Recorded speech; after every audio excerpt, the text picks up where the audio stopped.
The tassel brushed my cheek as my father leaned in, his breath sharp with relief. "After today," he said, smiling for the cameras, "you're not our responsibility, you're on your own." The applause was still rolling, a wave of borrowed pride. My name echoed once more, then faded. His words state, "They always did." I nodded because that's what trained daughters do. I felt my phone vibrate against my palm. Once, twice, a third time. I didn't look at it yet.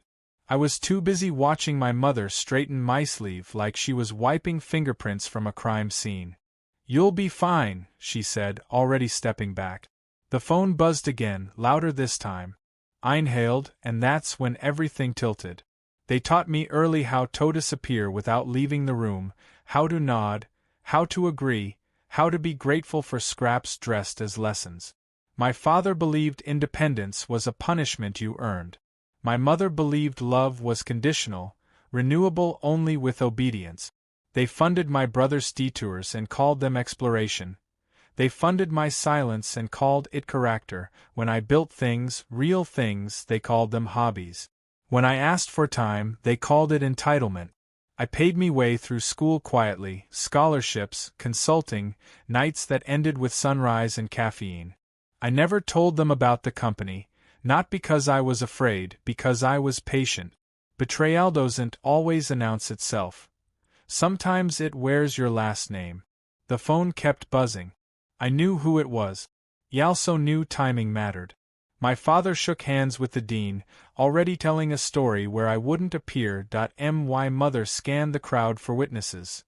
Appearances were her religion. I glanced down. CFFOCALLING. I declined it. Once the pit in my stomach went still. Calm replaced the noise. The kind-of calm that shows up right before something irreversible. I felt eyes on me, not theirs. Others curious, waiting. The phone buzzed again. This time I answered. "Congratulations," my CFO said, voice shaking despite himself. "We priced above range. Trading opened hot. Valuation just crossed 5.5? What?" Someone beside me whispered 0.5 billion. My CFO said louder now with AB. "Liquidity locked, you did it." Silence fell like a held breath. My father turned first. Slowly, the way men do when they sense the ground has moved. My mother's smile cracked, then reset, then cracked again. I felt the betrayal fully then, not new, just finally named. They hadn't believed in me. They had planned for my absence. And now the world had overheard the part they were never meant to hear. I didn't smile. I didn't explain. I thanked my CFO and hung up. The crowd murmured. Phones lifted. Someone laughed sharp and disbelieving. My father opened his mouth, closed it, cried again. "This is what is this?" he asked. I watched him calculate. Watched him search for leverage that no longer existed. Silence is power when you've already done the work.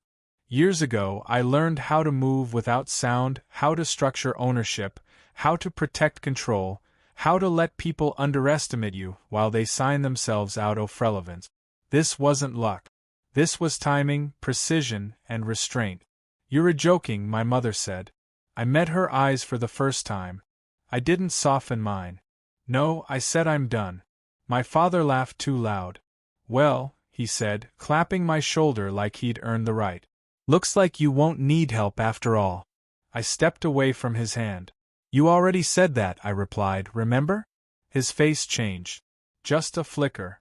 Recognition. Fear. The crowd leaned in. "I meant it," I continued. Calm as glass, and I listened. The dean cleared his throat. A reporter asked my name. My phone buzzed again. "Board congratulations." Investor texts. A world rearranging itself. My father reached for me. I didn't let him. "You taught me something," I said quietly. "That responsibility ends when belief does." He swallowed. My mother said my name like a plea. I turned toward the exit. Behind me, the applause returned, different this time. Not for a degree, for a reckoning. Outside, the air felt clean. I sat in my car and let the quiet settle. No shaking, no tears, just a steady breath and the weight off something finished. I thought about all the nights they never asked about, all the wins they would have taken credit for. I didn't feel angry anymore. I felt precise. My phone buzzed one last time, a message from my father. We should talk. I deleted it without reading theirs.